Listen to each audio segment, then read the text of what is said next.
감사합니다. 오늘 우리에게 주신 하나님의 말씀은 에스겔서 2장의 말씀입니다. 에스겔서 2장 1절에서 17절까지 말씀을 저와 여러분이 한 절씩 교도감에 읽도록 하겠습니다. 구약 성경 에스겔서 2장 요엘서 2장 1절에 17절입니다. 새벽마다 제가 에스겔을 하다 보니까 죄송합니다. 요엘서 2장 1절에서 17절입니다.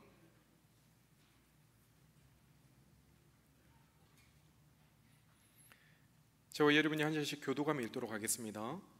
시온에서 나팔을 불며 나의 거룩한 산에서 경고의 소리를 질러 이 땅 주민들로 다 떨게 할지니 이는 여호와의 날이 이르게 됨이니라. 이제 임박하였으니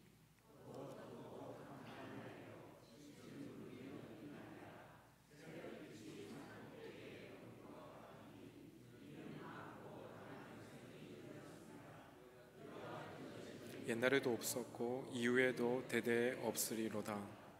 불이 그들의 앞을 사르며 불꽃이 그들의 뒤를 태우니 그들의 예전의 땅은 에덴 동산 같았으나 그들의 나중의 땅은 황폐한 들 같으니 그것을 피할 자가 없도다. 그의 모양은 맑았고 달리는 기병이며 그들이 산 꼭대기에서 뛰는 소리는 병거 소리와도 같고 불꽃이 검부른 사르는 소리와도 같으며 강한 군사가 줄을 벌리고 싸우는 것 같으니 그 앞에서 백성들이 질리고 무리의 낯빛이 하얘졌도다. 그들이 용사같이 달리며 무사같이 성을 기어 오르며 각기 자기의 길로 나아가되 그 줄을 이탈하지 아니하며 피차에 부딪히지 아니하고 각기 자기의 길로 나아가며 무기를 돌파하고 나아가나 상하지 아니하며 성중에 뛰어 들어가며 성 위에 달리며 집에 기어 오르며 도둑같이 창으로 들어가니 그 앞에서 땅이 진동하며 하늘이 떨며 해와 달이 캄캄하며 별들이 볕을 거두도다. 여호와께서 그의 군대 앞에서 소리를 지르시고 그의 진영은 심히 크고 그의 명령을 행하는 자는 강하니 여호와의 날이 크고 심히 두렵도다. 당할 자가 누구이랴. 여호와의 말씀에 너희는 이제라도 금식하고며 울며 애통하고 마음을 다하여 내게로 돌아오라 하셨나니 너희는 옷을 찢지 말고 마음을 찢고 너희 하나님 여호와께로 돌아올지어다.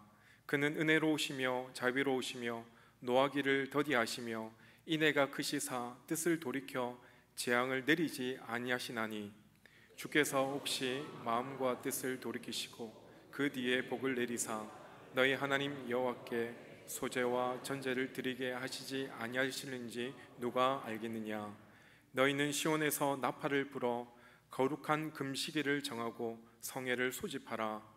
백성을 모아 그 모임을 거룩하게 하고 장로들을 모으며 어린이와 젖먹는 자 모으며 신랑을 그 방에서 나오게 하며 신부도 그 신방에서 나오게 하고 함께 읽읍시다.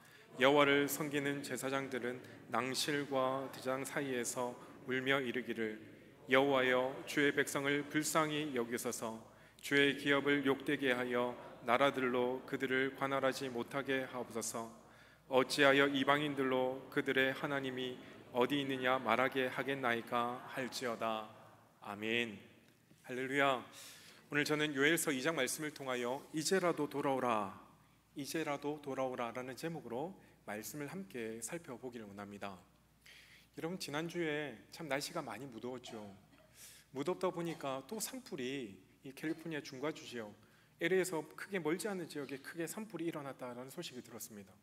제가 그 산불 소식을 들으면서 언제가 떠오른 줄 압니까? 바로 올해 초에 일어났던 이튼 산불, 그리고 팰리세이드 산불이 떠올랐다는 겁니다. 날씨가 가물고 덥다 보니까 뭐 자연 발화인지 아니면 누가 불을 질렀는지 모르겠지만 그런 산불을 바라볼 때마다 정말 계속해서 이 땅 가운데 자연재해가 일어나는 모습을 바라보면서 이제 마지막 때가 진짜 가까워왔나 라는 생각을 다시 한번 해보게 되어지더라라는 사실입니다. 그렇다고 한다면 그 이스라엘 백성들이 애굽에서 430년간 종살이 하다가 그 땅을 나오게 되어질 때 하나님께서 그 애굽 땅에 10가지 재앙을 내리셨습니다. 여러분 한번 생각해 보십시오. 그 땅에 애굽에 정말 세계 당대 최고의 나라였는데 10가지 재앙이 내려졌다라고 하면 그 자연재해 피해가 얼마나 급심했을까요? 10가지 재앙이 무엇입니까? 피, 개구리, 이, 파리, 악질, 독종, 우박, 그리고 8번째 재앙이 뭐였다고요? 메뚜기 때 재앙이었습니다.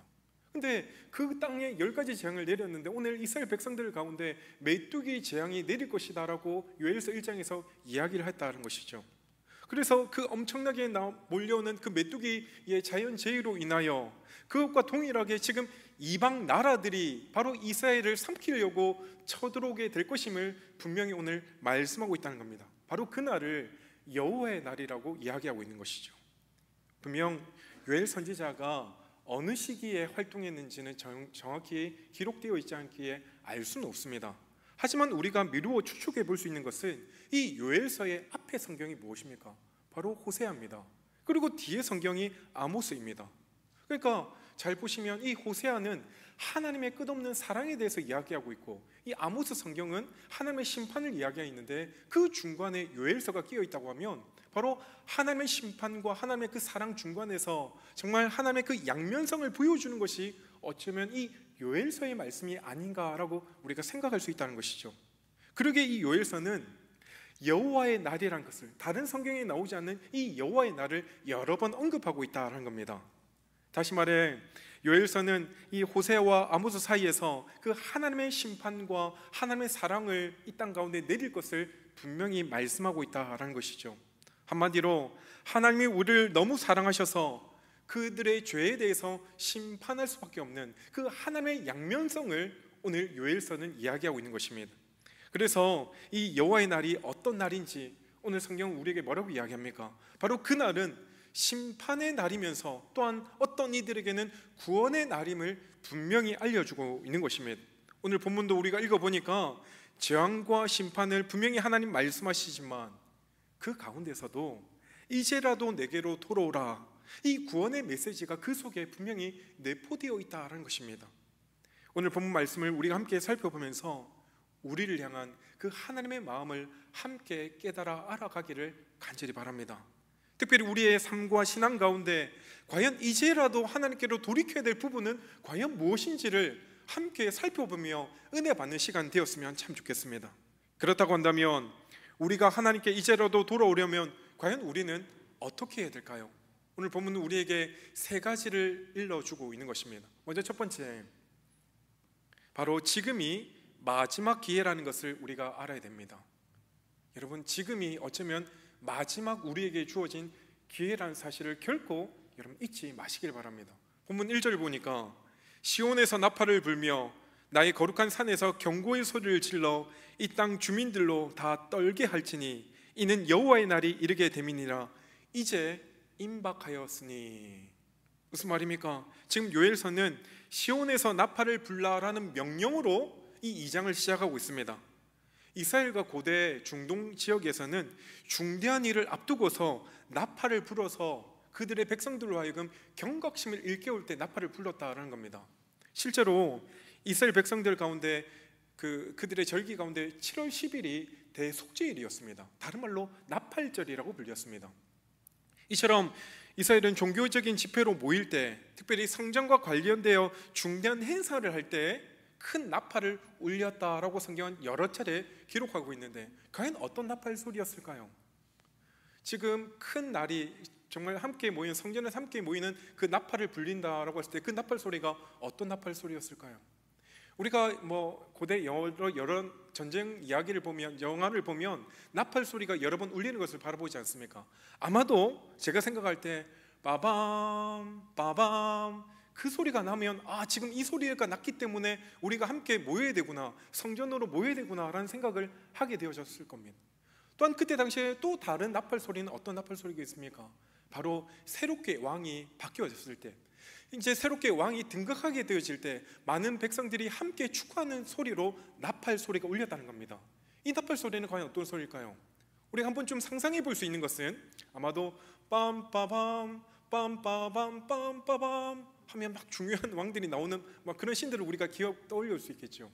근데 이것만이 아닙니다. 중요한 것은 또 하나, 이방 나라가 지금 이 나라를 쳐들어오게 되어질 때 백성들로 하여금 위급한 일이 났으니까 그것에 대비하라고 큰 나팔 소리가 울려 퍼졌을 겁니다. 과연 그 나팔 소리는 어떤 소리였을까요? 아마도 제 생각할 때는 빰빰빰 하면서 계속해서 위급함을 알리지 않았을까라는 생각을 해보게 된 것입니다. 그렇다고 한다면 오늘 우리가 읽었던 이 요엘서 2장에서 1절에 보면 나팔 소리가 울렸다고 했는데, 이 나팔 소리는 왜 울렸다라고 성경은 이야기합니까? 바로 여호와의 날이 임박하였다. 여호와의 날이 임박했음을 백성들에게 알리는 이유로 시온에서 나팔을 불며라고 이야기하고 있다는 것입니다. 그러니까 지금 이스라엘 백성들이 자기는 평안하다, 만족한다라고 했지만 아니다, 지금 하나님의 날이 임박하였기에 너희가 그 날을 대비하며 준비해야 된다라고 시온에서부터 나팔을 불기 시작했다는 겁니다. 마치 오늘날로 비유한다라고 하면 민방위 훈련 때 공습 경보와도 마찬가지라고 여겨집니다. 여러분, 어릴 적에 민방위 훈련을 했던 거 기억나십니까? 저도 어릴 때 어렴풋이 기억나는 것은 민방위 공습 대비 훈련을 하면서 전국에 사이렌 소리가 들려지게 되어지면 밖에 있던 사람들이 다 집 안으로 대피하거나 방공으로 대피하는 일들을 우리가 경험해 보았지 않습니까? 그때 꼭 방송에서는 뭐라고 이야기합니까? 국민 여러분, 지금은 공습 경보입니다. 국민 여러분께서는 가까운 방공으로 숨으셔서 라디오에 귀를 기울이시길 바랍니다. 이런 이야기를 참 많이 들었지 않습니까? 동일하게 지금은 이 나팔 소리를 통해서 이 외부의 침입이 다가왔음을 백성들에게 알리는 경고의 나팔 소리였다는 겁니다.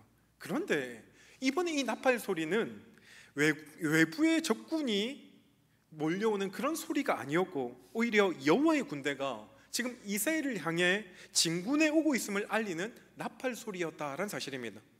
처음에 이스라엘 백성들은 이 여호와의 날이 임한다라고 했을 때 아마도 그들의 마음속에는 지금 우리가 핍박받고 박해받고 있지만 하나님께서 우리를 구원해 주시기 위해서 여호와의 날이 임하는갑다, 여호와의 날의 심판이 임하는갑다라고 생각하였지만, 선지자들은 지금 여호와의 날은 그런 날이 아니다, 오히려 지금 이스라엘이 너희의 잘못과 너희의 죄로 말미암아 심판받는 그 날이 지금 너희에게 임한다라고 계속해서 외쳤다는 겁니다.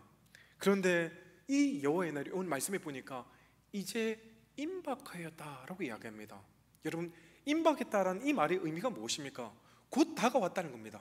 근데 반대로 뒤집어 보면 아마도 이것은 아직 끝이 아니라는 겁니다. 아직 마지막 기회가 남아있다는 겁니다. 우리에게 돌이킬 수 있는 시간이 우리에게 조금은 주어져 있다는 겁니다. 그러기에 이 마지막 기회라는 것을 알고 이제라도 그 마음을 돌이켜 여호와 하나님께로 돌아오라라고 우리에게 말씀하고 있다는 겁니다. 그러기에 그 여호와의 날이 다른 사람들은 몰라도 적어도 이들에게는 그렇게 하나님께로 돌아오기만 하면 그날은 구원의 날로 변할 수 있다는 것입니다. 다시 말해, 이 여호와의 날은 크고 무서운 날이지만 어떤 이에게는 그래서 그날이 심판의 날이고 멸망의 날이 되어질 수 있지만, 돌이켜 돌아오는 자들에게는 그날은 구원의 날이요 상금의 날로 변화될 수 있다는 겁니다. 그런데 그 여호와의 날을 오늘 성경은 어떻게 묘사하고 있습니까? 2절에 보니까 곧 어둡고 캄캄한 날이요 짙은 구름이 덮인 날이라 새벽빛이 산 꼭대기에 덮인 것과 같으니 이는 많고 강한 백성이 이르렀습니다. 이와 같은 것이 옛날에도 없었고 이후에도 대대 없으리로다. 불이 그들을 앞을 사르고 불꽃이 그들의 뒤를 태우니 그들의 예전의 땅은 에덴 동산 같았으나 그들의 나중의 땅은 황폐한 들 같으니 그것을 피할 자가 없도다. 여러분, 한 번씩 우리가 대낮임에도 불구하고 먹구름이 막 몰려오게 되었을 때, 그래 태양을 가리게 되면 갑자기 하늘이 캄캄해지는 것들 우리가 경험해 보지 않았습니까? 근데 오늘 본문에서는 먹구름으로 인하여서 날이 캄캄해진 것이 아니라 메뚜기 떼가 엄청나게 몰려옴으로 말미암아 태양을 가리게 되어졌을 때 정말 그 땅이 시커멓게 변해버렸다는 겁니다. 하늘이 어두워질 정도로 많은 메뚜기 떼가 몰려오다 보니까 그것이 지나가고 나면 원래는 그 땅이 에덴 동산과 같이 풍요로웠는데 그 메뚜기 떼가 한번 지나가고 쓸고 지나가고 나니까 완전히 황폐한 들로 변하였다. 이런 날들이 옛날에도 없었고 대대에도 없었다 할 정도로 엄청난 피해가 임하게 되어졌다는 것이죠. 이처럼 우리 인생에도 이와 같은 일들을 순간들이 분명히 있다는 겁니다. 메뚜기 떼가 몰려오는 날이 캄캄하고 어두운 날이 되었던 것처럼 우리 인생에도 마치 메뚜기 떼가 지나간 것처럼 하늘이 캄캄하게 노랗게 변할 때가 있더라는 겁니다. 그때가 언제입니까? 때로는 내가 열심히 일을 하며 사업을 잘 일구었는데 뜻하지 않게 부두로 정말 이 공장과 이 비즈니스가 망하게 되어질 때 정말 우리의 마음이 죽을 것 같습니다. 그리고 사랑해서 우리가 함께 결혼했던 이 배우자가 남편 몰래 아내 몰래 불륜을 저지를 때 그 상황을 알았을 때 마음이 무너지며 죽을 것 같더라는 겁니다. 특별히 문제 많는 자녀들로 인하여 이 가정 가운데 바람 잘 날 없을 때 부모의 심정이 그 아들 딸들 때문에 죽을 것 같은 마음들이 들더라는 겁니다. 특별히 원치 않는 큰 질병을 걸리게 되었을 때 그 일들로 말미암아 우리가 정말로 죽을 수밖에 없구나, 이제 끝이구나 라고 여겨지는 순간이 분명히 우리 삶 가운데 오더라라는 것입니다. 그 순간 우리는 무엇을 해야 될지 알 수 없고 또는 할 수 있는 것도 아무것도 없다고 여겨질 때 인생 참 이러다 끝이구나 라고 모든 것을 포기하고 싶은 그 순간이 우리 삶 가운데 오더라는 것입니다. 그렇지만 아직 끝은 아닙니다. 아직 끝이 아니라 마지막 기회가 남아있음을 여러분 결코 잊지 마시길 바랍니다. 모든 것이 무너졌고 모든 것이 끝났다고 여겨진 그 순간에도 여전히 우리 가운데 아직은 돌이킬 수 있는 기회가 마지막으로 남아있음을 여러분 꼭 기억할 수 있길 바랍니다. 그래서 오늘 성경은 우리에게 돌아오라, 하나님께로 돌아오기만 하면 그 모든 무너졌던 것들, 모든 얽매였던 것들이 완전히 풀리게 되어지는 역사가 임하여질 것임을 분명히 말씀하고 있습니다. 그러므로 이보다 더 심한 심판의 때가 오기 전에 돌이킬 시간이 주어진 이때 우리 모두가 여호와 하나님에게로 그 마음을 돌이킬 수 있게 되어지기를 간절히 바랍니다. 둘째로, 이제라도 하나님께 돌아오기 위해서는 옷을 찢지 말고 마음을 찢으라 라고 말씀하십니다. 12절 말씀을 우리 함께 봅시다. 여호와의 말씀에 너희는 이제라도 금식하고 울며 애통하고 마음을 다하여 내게로 돌아오라 하셨나니. 분명 요엘서 우리가 지난주에 살펴봤던 1장 20절에 보면 이 땅에 메뚜기 떼로 인하여 어떤 일이 일어났다고 합니까? 불이 목장의 풀을 살랐고 불꽃이 들의 모든 나무를 살랐고 들짐승조차도 먹을 물이 없어서 정말 힘들어하였고 또한 시내가 다 말랐고 들의 풀들이 다 시들었게 되었다라고 이야기했습니다. 마치 그 모습은 한 번의 메뚜기 떼로 재앙으로 인하여 모든 것이 완전히 끝난 것처럼 보이지만 오늘 12절에 보면 이제라도 마지막에 뭐라고요? 여호와께로 내게로 돌아오라. 모든 것이 끝났다고 여겨지는 그 순간 이제라도 돌아오면 다시금 살려주신다는 메시지가 분명히 우리 가운데 있다라는 겁니다. 여러분, 우리가 여호와께로 돌아온다라는 것은 우리의 가는 방향을 다시금 재조정한다라는 의미가 있습니다. 지금 가는 길을 멈추고 그 자리에서 뒤돌아서서 하나님을 바라보며 나아가는 것이 바로 돌아온다라는 의미인 것이죠. 그래서 우리는 가던 길을 멈추고 원래 있어야 될 우리의 그 자리에 나아가는 것이 너무나도 중요하다는 겁니다. 그렇다면 어떻게 하나님께로 돌아갈 수 있습니까? 오늘 12절에는 4가지 자세를 이야기합니다. 먼저는 말씀해 보니까 마음을 다하라 라고 이야기합니다. 이 12절에 보면 마음을 다하라가 저 끝에 나와 있지만 이 원어 성경 히브리어 성경을 보니까 이 마음을 다한다는 것이 제일 먼저 12절 제일 먼저 나오더라는 것이죠. 마음을 다한다는 것은 우리의 전 인격을 뜻한다는 겁니다. 그러므로 하나님께 돌아가는 것의 출발점은 바로 우리의 마음을 먹는 것입니다. 우리의 마음을 하나님께로 내가 돌아가야겠다라고 마음을 먹는 순간 그 마음을 돌이킬 수 있게 되어진다는 것이죠. 마음이 먼저 가지 않는 행동은 외식이 되어질 수 있고 또한 다른 것이 되어질 수 있지만 원래 다시 돌아가려는 그 마음을 먹게 되어지면 다시금 하나님께로 돌아갈 수 있음을 분명히 이야기한다는 것이죠. 둘째 보니까 금식하고 라고 이야기합니다. 금식이 무엇입니까? 자신의 힘과 능력, 자기네만의 방법으로 살려고 했던 그 모든 것들을 하나님 앞에서 내려놓는 행위가 바로 금식이라고 할 수 있습니다. 더 이상 눈에 보이는 이 세상의 가치관을 부여잡는 것이 아니라 오직 내가 이 시간 하나님만을 의지하겠습니다라는 고백이 바로 금식으로 나아간다는 겁니다. 사랑하는 성도 여러분, 혹시 여러분의 삶 가운데 큰 문제로 인하여 이 문제를 어떻게 해결할까 고민하는 분들이 있습니까? 답이 있습니다. 하나님 앞에 금식함으로 나아가 보십시오. 하나님은 금식하며 나아갈 때 하나님 여러분의 마음의 중심을 정확히 봐주실 줄 믿습니다. 세 번째는 울며라고 이야기합니다. 여러분, 운다라는 것이 무슨 의미입니까? 큰 소리를 내며 눈물을 펑펑 쏟는 행위입니다. 여러분, 언제 마지막으로 가슴을 치며 울어보셨습니까? 마치 이 모습은 창세기 보면 이 요셉이 등장하는데, 이 요셉이 22년 만에 자기를 팔았던 형들을 제외하는 모습들이 나옵니다. 그때 그 형들을 이 요셉이 한눈에 알아보며 자신의 마음을 억누르다가 결국은 자신의 방으로 돌아와서 방성대곡하였다라고 했는데, 바로 이 단어가 동일한 단어입니다. 여러분, 이 시대가 눈물이 메마른 시대가 되어버렸다고 이야기합니다. 그러나 우리 모두가 간절히 바라기는 다시 한 번 더 회개의 눈물을 회복함으로 말미암아 하나님, 우리를 좀 불쌍히 여겨주십시오. 이 내 메마른 눈물이 다시금 펑펑 쏟아나듯 하나님 앞에 돌아와 회개할 수 있도록 도와달라고 기도할 수 있는 우리가 되었으면 참 좋겠습니다. 마지막 네 번째, 애통하고라고 이야기합니다. 애통하는 것이 무엇입니까? 그 극한 슬픔으로 인하여 머리를 쥐어뜯고 가슴을 치는 행위를 바로 애통한다라는 것입니다. 다시 말해, 지난날의 잘못된 삶에 대해서 철저히 참여하는 행위가 바로 애통하는 모습일 수 있는 것입니다. 여러분, 우리가 주님 앞에 나올 때 이렇게 애통하며 울며 가슴을 치며 회개할 때 하나님은 그 기도를, 그 울음을 하나님 기억하여 주시고 우리에게 긍휼을 베풀어 주심을 분명히 말씀하셨다는 사실이죠.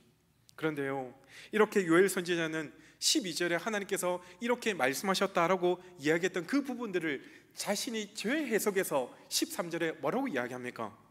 너희는 옷을 찢지 말고 마음을 찢고 너희 하나님 여호와께로 돌아올지어다. 그는 은혜로우시며 자비로우시며 노하기를 더디하시며 인애가 크시사 뜻을 돌이켜 재앙을 내리지 아니하시나니. 분명히 12절에서는 하나님께서 이스라엘 백성들에게 말씀하셨다고 하면 그 말씀을 받아서 다시금 요엘이 과연 이것들을 어떻게 회개하며 돌아갈 수 있을까를 해석했던 것이 무엇이라고요? 첫 번째, 옷을 찢지 말라. 옷을 찢지 말고 마음을 찢으라 라고 이야기합니다. 여러분, 선지자는 옷이 아닌 마음을 찢으며 육체의 할례가 아니라 마음의 할례를 받으라 라고 분명히 말씀하고 있습니다. 우리가 옷을 수백 번 수천 번 찢는다라고 할지라도 우리의 마음이 찢지 않으면 아무 소용이 없고 그건 다 무효라는 겁니다. 그렇듯 하나님께 회개할 때는 우리가 형식적인 회개가 아니라 진실한 회개가 필요하다는 겁니다. 하나님을 잃어버리고 자신이 마치 하나님처럼 살았던 그동안의 삶이 얼마나 잘못되었던지를 다시 한 번 더 주님께 돌이키는 시간이 되어오는 것, 이것이 바로 진심 어린 회개일 수가 있는 것입니다. 지금까지 자신의 옷을 찢으며 내 환경에 대한 애통함으로 하나님께 기도하였다면 이제는 마음을 찢으며 내 삶 가운데 여전히 변하지 않는, 여전히 죄를 먹고 마시는 나의 삶을 애통해하며 하나님께 마음을 찢으며 기도로 나아가라고 오늘 요엘 선지자는 권고하고 있는 것이면, 사랑하는 여러분, 하나님께 돌아가기 위해서라면 적당한 회개로는 결코 하나님께 돌아갈 수 없습니다. 그래서 우리는 날마다 자신의 마음을 찢으며 주님, 나를 좀 불쌍히 여겨주십시오. 하나님 아버지, 이 변하지 않는 이 돌같은 마음을 하나님 눈 녹듯 녹여주셔서 하나님의 긍휼하심과 자비하심을 받아 누릴 수 있도록 하여 주십시오라고 기도할 수 있어야 된다는 것입니다. 둘째는, 이 회개는 다른 사람이 아닌 하나님께로 돌아가는 것입니다. 회개가 하나님이 아니라 세상적 가치관이나 아니면 자기 욕망대로 돌아가는 것이라면 그것은 아무리 회개할지라도 아무 의미가 없다는 겁니다. 누구에게 돌아가느냐가 참 중요한 것입니다. 지금 내 삶이 잘못된 것을 알고 돌이킬 때 누구에게 돌아가느냐, 그것이 너무도 중요하다는 것이죠. 그동안은 내 주변의 사람들처럼 나 하나님 없이도 그들은 잘 먹고 잘 사니까 나도 그렇게 살아가는 것이 크게 잘못되었다고 나는 여기지 않았습니다. 특별히 내 삶을 위하여 내 유익을 추구하며 내 이익을 추구하며 살아가는 것이 다른 사람들도 그렇게 살았기 때문에 나도 그렇게 살아가는 것이 별로 잘못된 줄 몰랐는데, 성경의 말씀에 비춰보니까 그 모든 것이 다 죄라고 이야기했습니다. 그러기에 이제 그것이 죄인 줄 알았다고 하면 이제는 진심으로 회개하고 다시금 하나님께로 돌아갈 수 있어야 된다는 것이죠. 이처럼 우리가 하나님께로 다시 돌아가야 될 이유가 무엇입니까? 바로 이 13절 하반절에 뭐라고 합니까? 그렇게 돌아가기만 하면 하나님은 은혜로우시며 자비로우시며 노하기를 더디하시며 인애가 크신 분이다 라고 이야기합니다. 한마디로 무슨 말입니까? 우리가 세상 살면서 아무리 큰 죄를 지었다라고 할지라도 하나님께 두 손 두 발 들고 주님께 회개하며 돌아가기만 하면 어떤 죄든지 간에 하나님께서 다 용서해 주신다라는 말씀이라는 겁니다. 사랑하는 여러분, 지금도 늦지 않았습니다. 아직도 여전히 기회가 있다는 겁니다. 제발 기회가 있을 때 그 기회를 잡을 수 있기를 간절히 바랍니다. 누가복음 15장에 나오는 이 둘째 아들이 아버지의 재산을 받아서 허랑방탕하며 살아가서 다시금 나머지 그 재산을 다 허비했을 때 아버지 집으로 돌아가는 것보다 더 귀한 것이 무엇이었습니까? 바로 자신의 아버지가 아무런 조건 없이 그 아들을 받아주었다는 것입니다. 그런 아버지가 계시기 때문에 돌아가는 것이 의미가 있었다는 겁니다. 만약에 여러분 같으면 그 아버지가 모든 것을 용서해 주지 않는다라고 하면 우리가 어떻게 돌아갈 수 있겠습니까? 그건 의미가 없는 것이죠. 바라기는 우리가 이 세상 살다가 때로는 세상에 치우쳐 넘어져서 도무지 일어날 일 없는 그 순간에 우리 하나님 아버지는 나를 다시금 받아주실 거야 라는 그 믿음 가지고 그 마음을 돌이켜서 주님께로 나아가기만 하면, 마음을 찢으며 주님께로 나아가기만 하면 우리 하나님께서 우리를 받아주신다는 것을 믿고 저와 여러분이 오늘 이 시간 주님께로 그 마음을 돌이킬 수 있는 저와 여러분이 되길 간절히 소망합니다. 세 번째로, 이제라도 하나님께 돌아가려면 나팔 소리를 듣고 모여야 합니다. 15절 말씀을 볼까요? 15절에 너희는 시온에서 나팔을 불어 거룩한 금식일을 정하고 성회를 소집하라. 분명 1절에서 나팔 소리는 경고와 대비를 위한 것이었다고 하면 이번에 15절에서 시온에서 나팔을 부는 이 소리는 백성들로 하여금 지금 거룩한 여호와의 전에 모이라는 나팔 소리였다는 겁니다. 분명 서로의 소리는 달랐을 것입니다. 이전에는 공습 경보를 알리는 나팔 소리였다면 이제는 사람들로 하여금 성회로 모이라는 도구로 나팔이 사용되어졌다라는 것이지요. 그러기에 이 나팔 소리를 들은 백성들은 그 소리를 듣는 순간 모든 하는 일을 멈추고 하나님께 성전으로 모이게 나와야 된다는 것입니다. 이제 백성들의 생존을 위하여 적군과의 전투를 준비하는 것이 아니라 이제 그들이 해야 될 일들은 하나님 앞에 나와 금식하고 기도하며 회개하는 일이었다는 겁니다. 전쟁은 하나님께 속한 것인 것을 이제 알았기에 이제는 세상의 방법이 아니라 하나님의 방법을 따라야만 그들이 살 수 있음을 깨달았기에 그 나팔 소리를 듣는 순간 모든 것을 돌이켜 성전으로 모이라라는 사실입니다. 그렇다면 이 나팔 소리는 과연 어떤 소리였을까요? 아마도 주의 말씀으로 내 마음 가운데 울려 퍼지는 소리, 하나님께로 돌아오라는 그 신금을 울리는 나팔 소리로 그들이 받아들였어야 될 것입니다. 그래서 우리는 이 나팔 소리를 듣고 주님 계신 주님 전에 모이기에 힘써야 될 줄 믿습니다. 사랑하는 여러분, 우리 교회가 다른 교회랑 다른 점 한 가지가 뭔지 압니까? 아마도 교회 딱 문을 들어오면 종이 눈앞에 딱 보이는 순간 여러분 참 종을 보면서 멋지다라는 생각을 하셨죠? 그 종이요, 정확히 매주 10시 50분이 되면 종이 울려 퍼집니다. 여러분 몇 번 울리는 줄 아세요? 종소리 한번 세어보셨습니까?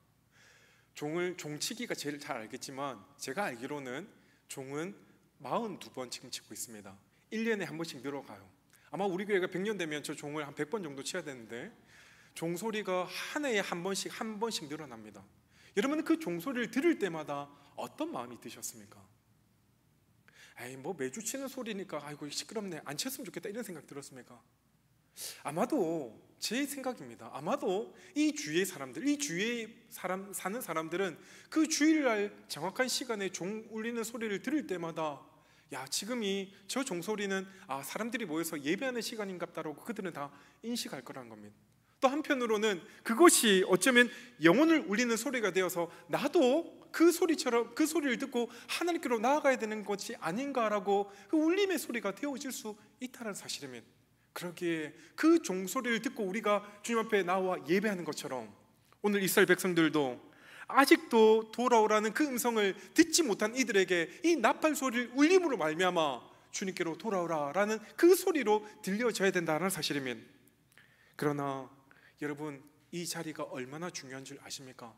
주의 백성들이 함께 모여 그 자리에서 주님께 예배할 때 하나님의 놀라운 역사가 임하여질 수 있습니다. 우리가 함께 모여 주님 앞에 예배할 때 하나님의 영광이 바로 이곳 가운데 우리가 볼 수 있다는 겁니다. 마치 사도행전 2장에 정말 성령 강림 사건이, 오순절 성령 강림 사건이 임하여질 때 그들이 어떻게 하고 있습니까? 마가의 다락방에서 함께 모여 전심으로 기도하여졌을 때 그들 가운데 급하고 강한 바람 같은 성령의 놀라운 임재하심이 임하여졌던 것처럼 정말 우리가 함께 모일 때 놀라운 역사가 임하여질 수 있습니다. 그런데 이렇게 모이는 것이 참 중요한데 오늘 본문에 보니까 그 성회에 누가 모였다라고 이야기합니까? 16절 말씀에 보니까 백성을 모아 그 모임을 거룩하게 하고 장로들을 모으며 어린이와 젖 먹는 자를 모으며 신랑을 그 방에서 나오게 하며 신부도 그 신방에서 나오게 하고. 이 성에 주님 전에 누가 모였다고요? 장로로부터 시작하여서 어린아이와 젖먹이, 특별히 신혼부부까지도 모이게 되었다는 사실입니다. 이번 당시 이스라엘은 결혼을 하면 1년 동안은 모든 일에 대해서 면제를 시켜주는 법이 있었습니다. 그런데 오늘은 메뚜기 재앙으로 말미암아 나라가 황폐해졌기 때문에 이것을 회복시키는 일에 있어서는 그 누구도 예외가 되어질 수 없었기 때문에 모든 백성들이 다 함께 나와 주님 앞에 회개하며 하나님께 부르짖고 예배하라 라고 오늘 성경은 말씀하고 있는 것입니다. 특별히 그 예배에 제사장들은 백성을 위하여 기도하는데 그 장소가 17절에 어디라고 이야기합니까? 낭실과 제단 사이에서 하나님을 예배하라는 겁니다. 당시 제사장들은 백성들을 위해 제사를 드릴 때 늘 기도드렸던 장소가 바로 낭실과 제단 중간에서 예배를 기도했다는 것입니다. 그러니까 이 말씀은 남녀노소를 가리지 않고 온 공동체가 다 함께 모였을 때 제사장은 낭실과 제단 사이에 서서 백성들 앞에서 예배를 인도해야 되는 것입니다. 그러면서 제사장들이 이 예배를 인도해 나갈 때 하나님께 뭐라고 이야기하라고요? 뭐라고 기도하라고요? 하나님, 이 백성을 불쌍히 여겨 주십시오. 하나님, 이 백성들이 이방 민족에게 유린당하지 않도록 이들을 긍휼히 여겨 주십시오라고 간절히 외치며 나아갈 때 하나님께서는 그들의 기도와 그들의 예배를 받으시고 그들을 건져주신다라고 오늘 성경은 우리에게 말씀해 주신다는 겁니다. 사랑하는 여러분, 동일하게 우리가 주님 앞에 나와 예배하는 이 시간이 우리의 마음을 드리고 우리의 뜻을, 우리가 정성을 들여 하나님께 예배할 때 하나님, 우리의 무너진 곳이 수축되어지고 회복되게 하십시오. 이 예배를 통하여 내 마음이 회복되어지고 우리 가정이 회복되어지고 우리 교회가 회복되어지는 역사가 있게 하여 주십시오라고 간절히 고백할 때 하나님은 우리의 고백을 기뻐 받아주신다는 사실입니다. 말씀을 맺습니다. 여러분, 요엘서의 주제는 여호와의 날이라는 겁니다. 여호와의 날이 임박하였음을 분명히 말씀하고 있습니다. 그 여호와의 날이 언제 임할지 아는 사람은 우리 중에 아무도 없을 겁니다. 그날은 분명히 불현듯 우리가 알지 못하는 순간 가운데 우리 가운데 일어날 수 있다는 겁니다. 지금도 우리 주위를 바라보면 천재지변이나 자연재해 또한 전쟁을 통하여 예기치 않은 사건과 사고를 통하여 우리도 모르는 사이에 크고 작은 여호와의 날이 지금 임하고 있음을 바라보게 됩니다. 주중을 제가 보내면서 정말 우리 교회 오래 예전에 다녔던 한 여집사님이 갑자기 소천했다라는 소식을 전해 듣게 되었습니다. 분명히 밤에 머리가 아파서 병원에 들어갔는데요, 들어간 지 몇 시간이 안 돼서 돌아가신 거예요. 근데 문제는 그 이후에 이분이 평생 혼자 사셨기 때문에 이 부분을 처리할 방법이 아무것도 없어서 너무나도 애타서 결국은 저한테까지 연락이 오게 되었어요. 다행히 저희 교회를 안 하고 다른 교회를 다니셔서 그 교회 목사님과 연결되어서 이분을 처리하고 싶은데 이분의 보호자가 없는 상태였기 때문에 이것을 어떻게 처리할지 몰라서 발을 동동 구르다가 겨우겨우 먼 친척들을까지 찾게 되어지는 일들이 일어났습니다. 이처럼 우리 삶 가운데 우리가 예기치 못한 순간에 갑자기 여호와의 날, 그 심판의 날이 다가올 수 있다는 겁니다. 어떻게 해요? 때로는 건강을 통해서 여호와의 날이 임할 수 있습니다. 우리가 젊을 때는 혈기왕성하여서 건강하니까 내 마음대로 내 뜻대로 살아가며 이것저것 먹고 마시고 즐겼는데 그렇게 자신만만했던 그 순간 갑자기 쓰러지고 넘어지고 결국은 여호와의 날이 그 삶 가운데 임하여질 수 있더라는 겁니다. 경제적인 여호와의 날 마찬가지입니다. 무리하게 정말 투자하지 말아야 될 곳에 과감하게 투자하는 것, 정말 기도하고 했는데 한순간 그것이 부도수표로 날아올 때 모든 것이 망하게 되어지는 그 경제적 어려움이 우리 삶 가운데 올 수 있다는 겁니다. 사람과의 관계도 마찬가지입니다. 한순간에 사람과의 관계가 깨어진 것이 결코 아닙니다. 분명히 금이 점점 가고 있었는데 그것을 방치하고 회피하다 보니까 어느 순간 그 관계가 돌이킬 수 없을 정도로 깨어지는 여호와의 날이 오더라는 겁니다. 그러므로 이러한 삶에서 우리가 돌이킬 수 있는 길은 이제라도 깨닫고 먼저 하나님께로 돌아오라는 겁니다. 오늘 말씀을 다 까먹어도 되는데요, 한 가지만 기억하십시오. 이제라도 하나님은 우리로 하여금 회개하고 돌아오기를 너무나도 원하고 계시다는 사실입니다. 그 시간이 영원하지 않고요, 곧 임박했음을 분명히 말씀하고 있기에 지금 우리에게 기회가 주어졌을 그 순간 깨닫고 주님 앞에 돌아올 수 있는 저와 여러분이 되어지기를 간절히 소망합니다. 사랑하는 성도 여러분, 지금은 메뚜기 떼와 같은 재앙으로 인하여 그저 낭망하고 주저앉아 울고 있을 때가 아닙니다.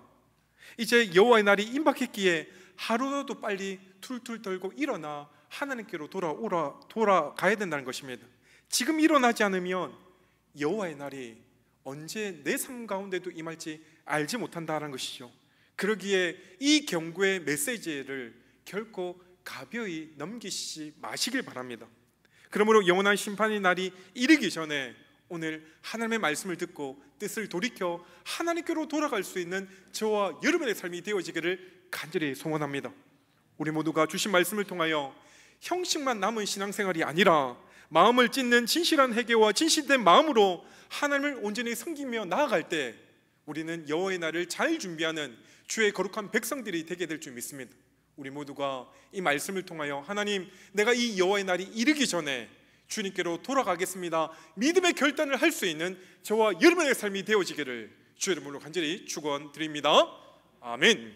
이 시간 주신 말씀을 기억하며 주님 앞에